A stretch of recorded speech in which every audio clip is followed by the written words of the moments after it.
Hai, ni hao, saya Junita dari kelas 11 TKJ 2. Apa itu IP versi 4? Adalah pengamatan jaringan yang digunakan di dalam protokol jaringan TCP atau IP yang menggunakan protokol IP versi 4. Sekarang kita akan membahas jenis-jenis alamat IP versi 4. Yang pertama ada alamat unicast. Alamat yang digunakan untuk komunikasi point to point atau one to one. Kemudian yang kedua alamat broadcast. Alamat yang digunakan untuk komunikasi one to everyone. Yang ketiga alamat multicast.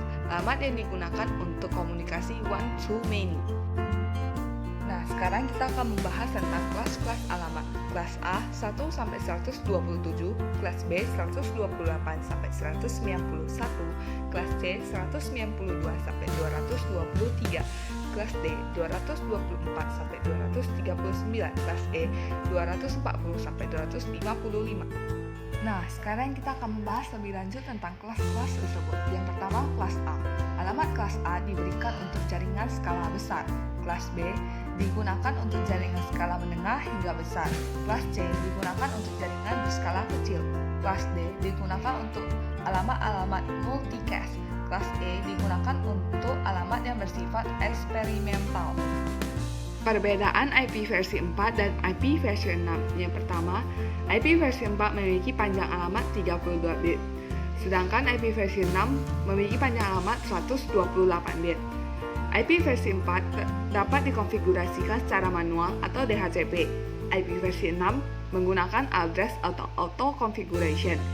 IP versi 4 checksumnya termasuk header, sedangkan IP versi 6 checksum tidak termasuk header. Pilihan IP versi 4. Yang pertama, tidak mensyaratkan ukuran paket pada ring layer dan harus bisa menyusun kembali paket berukuran 576 bit.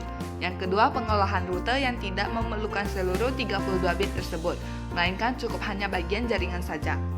Kekurangan IP versi 4. Yang pertama, panjang alamatnya hanya 32 bit. Yang kedua, dikonfigurasikan secara manual atau DHCP. Yang ketiga, dukungannya terhadap each second optional.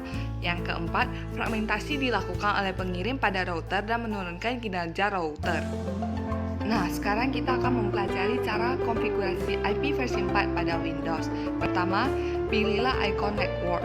Kemudian pilihlah open network dan sharing center. Kemudian pilihlah atau klik network yang akan digunakan. Kemudian pilihlah detail. Kemudian aturlah atau catatlah IP address-nya. Kemudian klik atau carilah properties. Kemudian pilih atau double klik Internet Protocol versi 4, TTC, IP versi 4. Kemudian tekan use the following IP address. Kemudian aturlah IP, subnet, dan default gateway-nya. Setelah itu, tekan OK. Setelah di-setting, maka kembali lagi, kemudian tekan OK. Nah, seperti itulah cara konfigurasi IP versi 4 pada Windows. Sekian yang dapat saya sampaikan, terima kasih. Sekian yang dapat saya sampaikan. Jika terjadi kesalahan dalam penyampaian ini, saya mohon maaf karena saya masih belajar. Sampai jumpa. 大家再见。有你真